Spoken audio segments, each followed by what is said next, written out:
Good day, everyone. Today I will introduce you Christian Ray Bakaling and his business called Christian Financial Business Services.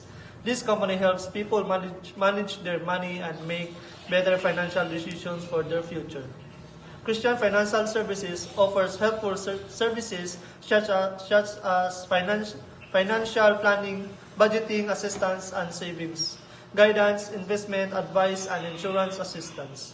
Their website is designed to make financial information simple and easy to understand for everyone.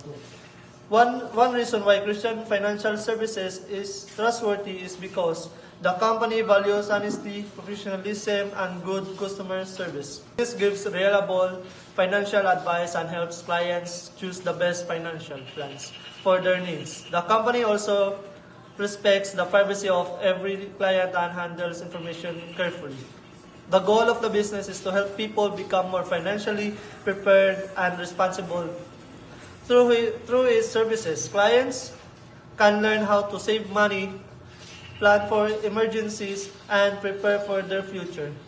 Therefore, Christian Financial Services is a reliable company that provides useful financial services and helps people achieve financial stability. Thank you.